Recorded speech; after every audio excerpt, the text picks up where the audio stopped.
si vous nous rejoignez à l'instant sur Chaîne Inter, c'est toujours un plaisir de vous avoir avec nous et c'est un plaisir d'avoir le docteur Miko Mounir, spécialiste en anesthésie réanimation. Docteur, bonjour et merci d'accepter notre invitation. Bonjour à tous les écouteurs, bonjour à vous, et c'est avec plaisir que je vous rejoins à chaque fois. Alors, au menu de notre programme, la situation en milieu de réanimation Covid-19, les jeunes et la Covid-19, pourquoi le message ne passe pas, et enfin l'actualité et les avancées sur le vaccin contre la Covid-19. Alors, docteur Mounir Mikou, l'admission en réanimation est un indicateur important du suivi de l'évolution de l'épidémie. Quelle est justement la situation en milieu de réanimation Covid? Quelle est l'évolution justement de la situation des admis en réanimation? Oui, malheureusement, comme je vous l'ai dit durant des interviews auparavant, il y a énormément d'évolutions dans ce sens. Et on a de plus en plus de patients qui sont hospitalisés en réanimation chaque jour. D'ailleurs, on a commencé avec quelques-uns, puis des dizaines, et maintenant on s'approche de 200 cas hospitalisés dans tous les services de réanimation au Maroc. Donc la situation ne fait que s'aggraver. Et on s'attendait à cette évolution, malheureusement, de cette manière. Justement, vous l'avez dit la dernière fois. De 200 personnes. D'ailleurs, vous l'avez dit la dernière fois, il fallait s'attendre justement à cette augmentation 15 jours après la fête de l'Eid. Donc, on observe une augmentation des cas critiques et alarmante. Alors, face à l'augmentation de cas de Covid-19 dans notre pays, le ministère de la Santé a décidé de mettre en place un protocole de tests rapides au niveau des centres de santé. Certains professionnels ont exprimé leur réserve vis-à-vis de cette mesure. Votre avis justement, docteur Mounir Mikou? Oui, c'est une décision qui reste quand même critiquable, vu la chronologie de l'apparition des tests, plutôt des anticorps dans le corps. Qui commence à apparaître dans les environs de 10e, 12e jour après le début de l'infection. Et donc, toute personne qui est infectée ne va commencer à avoir des anticorps IgM, qu'on dit, qui apparaissent rapidement, que 10 jours à 12 jours après l'apparition de l'infection. Et de ce fait, même si la personne peut être infectée pendant pratiquement 12 jours, le test peut être négatif alors qu'il est infecté. Donc le test n'a de valeur que s'il est positif.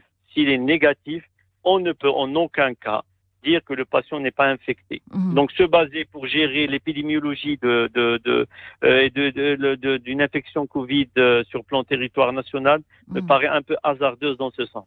Est-ce que cela expose à des retards de prise en charge des malades, docteur? Effectivement, ça expose à des recherches de prise en charge. Ça expose aussi à une contamination, parce qu'une personne qui va se dire oui, moi je suis négatif, j'ai un test négatif, je peux revenir à mes habitudes habituelles qui sont pas de port de masque, pas de distanciation sociale à l'intérieur du foyer ou dans le travail, etc.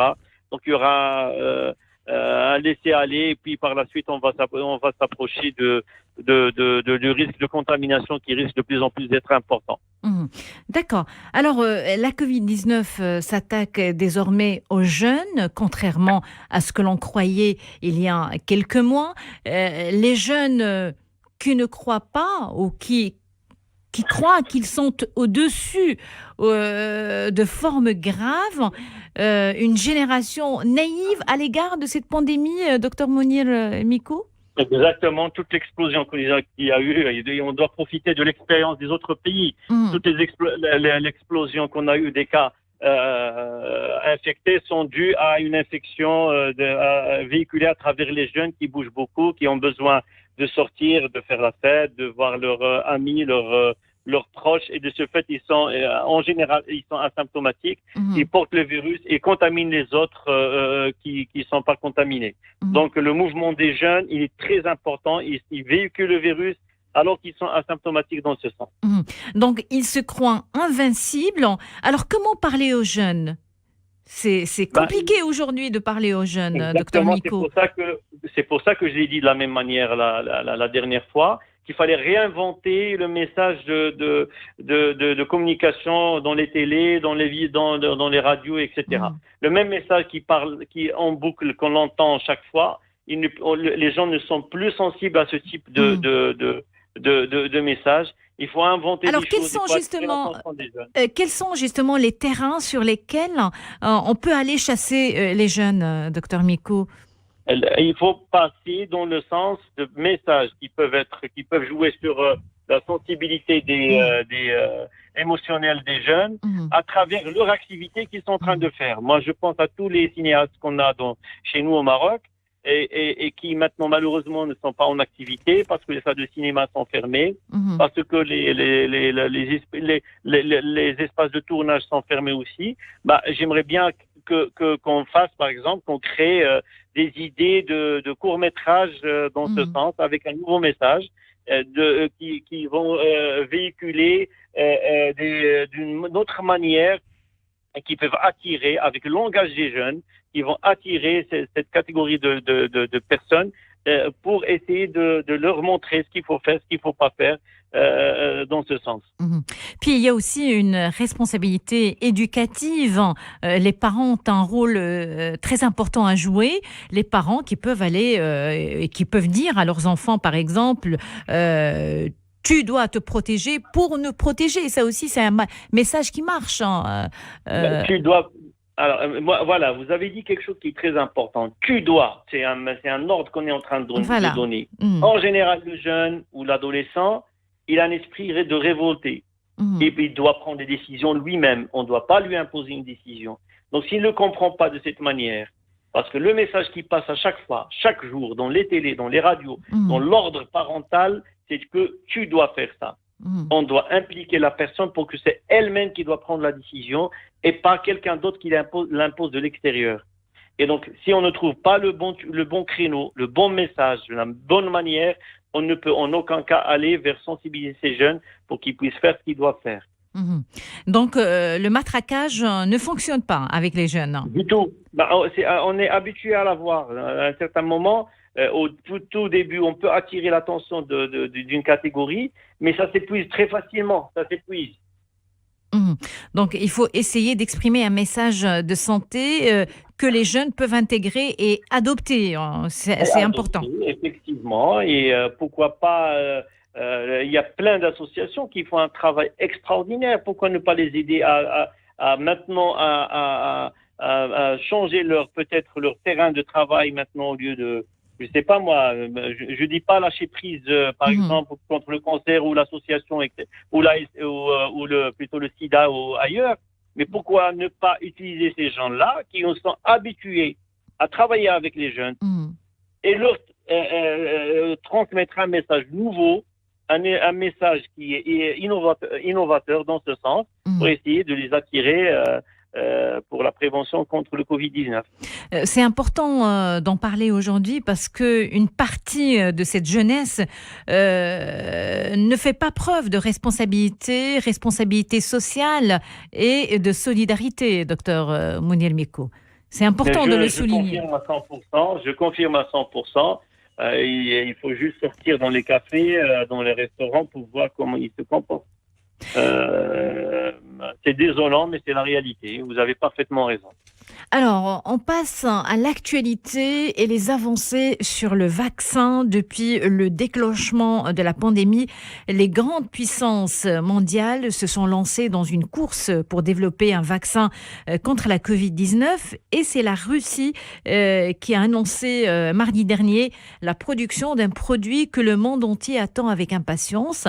Et selon le président Vladimir Poutine, le vaccin a subi tous les contrôles nécessaires à sa production. Une réaction, docteur Mounir Micot? Oui, alors comme j'ai dit la dernière fois, je réinsiste aujourd'hui après l'annonce par les Russes du développement de ce vaccin, on ne peut croire en ce vaccin que lorsqu'on va l'avoir entre nos mains.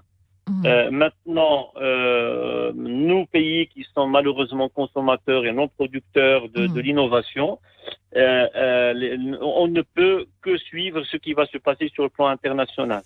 Et donc, on n'a aucune arme à part la prévention. Le vaccin pourrait peut-être venir ou pas un jour, Est-ce que c'est une question d'équilibre géostratégique sur le plan mondial, vu les compétitions qui existent entre les puissances mondiales, ou c'est une vraie avancée sur le plan recherche scientifique? Alors, Sur le plan faut-il se vaccin? réjouir de cette annonce? Non, moi, c'est ce que j'allais vous dire de toute façon. On ne peut se réjouir du vaccin que lorsqu'on va l'avoir C'est-à-dire, entre vous nos restez mains. quand même prudent par Disponible. rapport à cette annonce. Parfaitement. Il faut juste voir l'OMS, c'est ce qu'il a dit. Il y a plus de 165 vaccins en cours d'étude sur le plan mondial. Et il y en a 7 qui sont arrivés à la phase 3 d'une façon assez rapprochée plutôt de la fin des études sur le plan recherche scientifique pour le vaccin. On va se dire sur ces 7-là, le premier qui va arriver, il va gagner. Le problème qui va se poser, est-ce qu'on va avoir un nombre assez suffisant pour couvrir la totalité de la planète, la totalité des personnes fragiles, la totalité du personnel de santé qui travaille dans tous les hôpitaux du monde? Ça m'étonnerait. Donc, quel que soit ce qu'on va avoir, prochainement ou dans des mois, on ne sait pas. Il ne faut pas se réjouir assez vite et dire, voilà, on a le vaccin, on va l'avoir, les Russes ont dit que c'est ça, qu'il faut lever l'accélérateur sur la prévention. D'ailleurs, et sur les moyens d'hygiène, sur le port de masque. Alors, vous avez évoqué l'OMS qui rappelle à la Russie qu'il faut une préqualification, que le vaccin doit soit évalué et examiné. La préqualification de tout vaccin passe par des procédés rigoureux, examen d'évaluation de toutes les données de sécurité et d'efficacité recueillies lors d'essais cliniques. C'est bien ça, docteur Mounir? Oui, l'OMS, elle donne ça, elle demande ça. Maintenant, si la Russie utilise ce vaccin en Russie, l'OMS n'a pas le pouvoir de lui dire non, il ne faut pas l'utiliser en Russie. Maintenant, pour le commercialiser sur le plan international, et ça, c'est une autre histoire, et c'est une histoire comme j'ai dit, de pression d'État et d'équilibre géostratégique sur le plan international. Mais Vladimir Poutine a dit que si le vaccin s'avère efficace, sa production sera juste et démocratique, tout le monde va bénéficier et en même temps et de manière exclusivement volontaire. C'est des déclarations politiques auxquelles il faut faire très attention.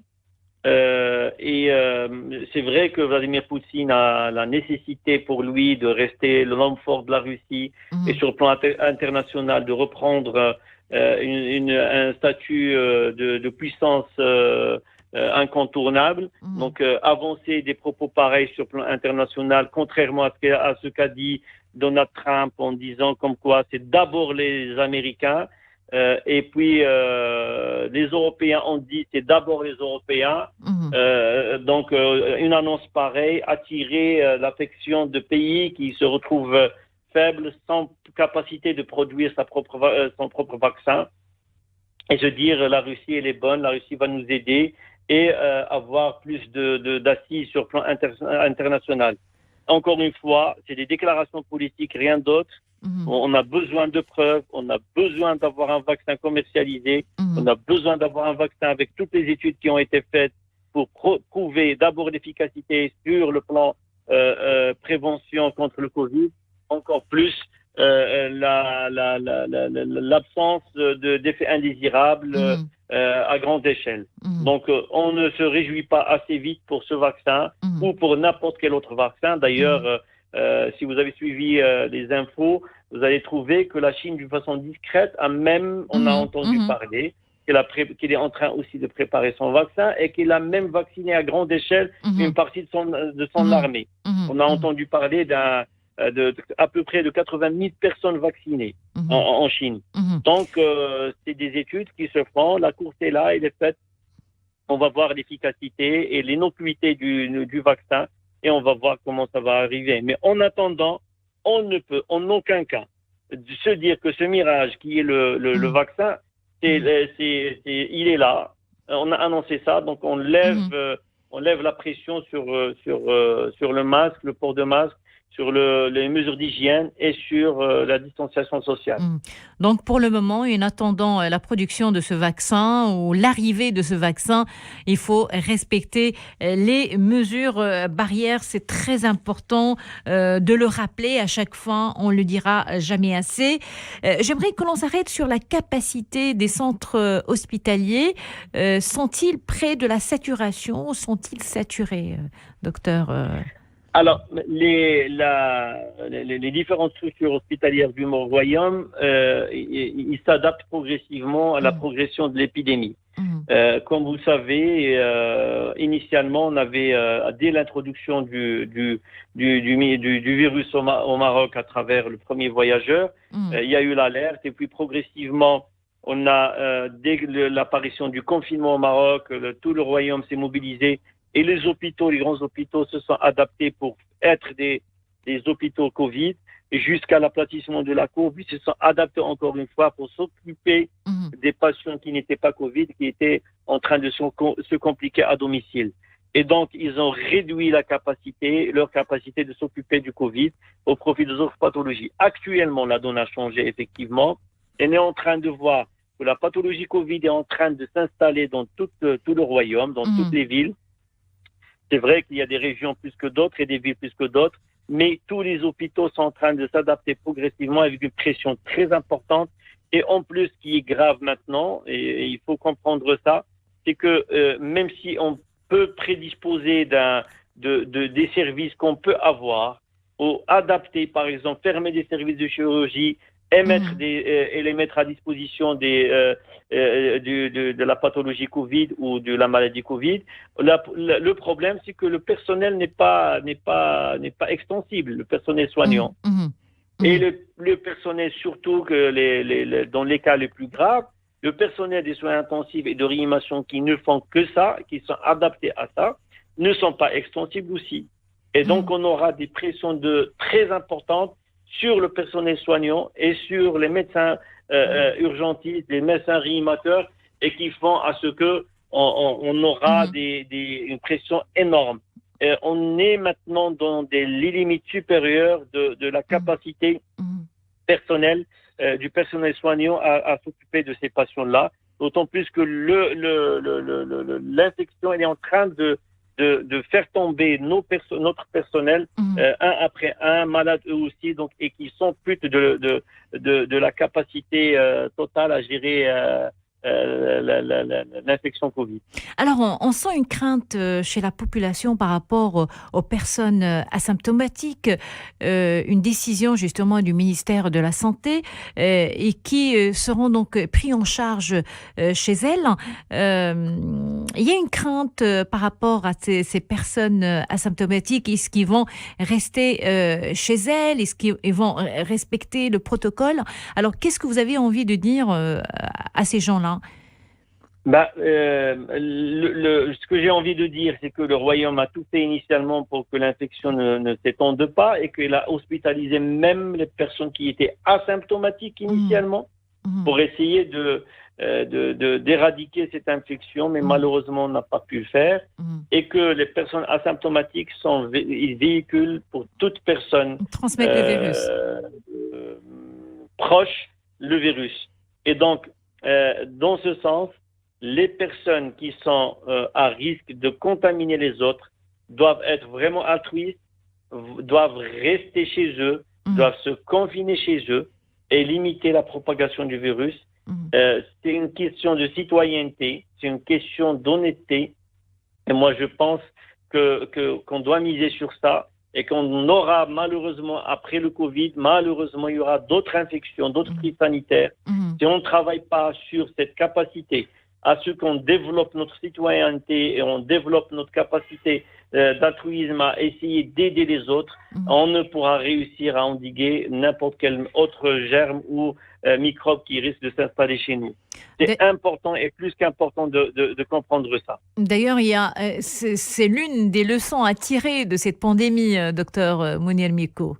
Effectivement. Et on a plusieurs.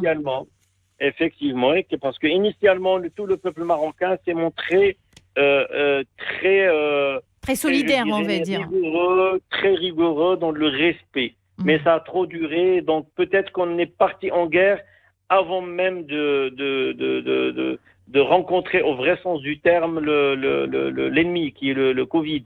Maintenant qu'on a rencontré au vrai sens du terme, que ça s'étend, on a l'impression que tout le monde a baissé d'attention, il a baissé de garde et de vigilance, et qu'on le prend à la légère un tout petit peu. L'ennemi est là, il est toujours là, on est en train de le combattre, et j'espère que tout le monde fera ce qu'il doit faire pour essayer de limiter la propagation et garder une marge de manœuvre chez les autorités, chez les médecins et le personnel de santé dans les hôpitaux pour gérer l'épidémie. Alors, une dernière question, docteur Mouniel Miko, par rapport au masque, le port du masque. C'est toujours important de porter le masque, même obligatoire. C'est toujours important. C'est toujours important et obligatoire, et ça me désole de partir dans tout le magasin, dans tous et de trouver des gens qui ne le portent pas. C'est des jeunes qui peuvent comprendre, ils sont éduqués, qui peuvent lire un message en français, en arabe ou n'importe quelle autre langue, où on parle d'obligation de porter le masque pour protéger les autres avant de se protéger. Donc, il est toujours important de le faire et de le mettre et de le continuer à le mettre à chaque fois qu'on est devant quelqu'un. Il faut le mettre partout, docteur. Partout.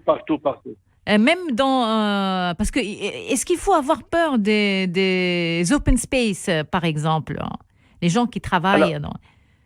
Il faut avoir. Il faut le porter. Même si c'est un open space. Il y a une circulation des microparticules qui restent dans l'air. On a sous-estimé ça, parce qu'on s'est dit comme qu'en étant dans des espaces qui sont clos, comme des bureaux, on va infecter une personne qui rentre dans le bureau alors que je suis peut-être moi-même infecté. Ou je risque d'être contaminé par une personne qui rentre me voir dans le bureau. Et donc on a dit que l'open space, il est mieux parce qu'on est aéré. Mais le problème qu'on a à ce moment-là, c'est que si on est dans un open space, on ne met pas de masque, c'est que le virus, il continue à circuler dans l'air. Et même s'il n'y a pas de contact direct, s'il n'y a pas de proximité d'un mètre, un espace open space, mais qui est clos, il va être saturé par les particules, par le virus. Et à chaque fois qu'on inspire, il y aura à ce moment-là une infection et une contamination des personnes qui sont dans l'open space. Donc, effectivement, toute personne, même dans un open space, même si on n'est pas devant quelqu'un, il faut continuer à mettre le masque chirurgical, le masque de protection, comme on dit. Merci beaucoup, docteur Mouniel Miko. Je rappelle que vous êtes anesthésiste spécialisé c'est ça, docteur en anesthésie réanimation, pardon. Réanimation, en hypnose médicale en parallèle. Merci pour cet éclairage, merci pour tous ces conseils. On vous souhaite bon courage, docteur. Merci.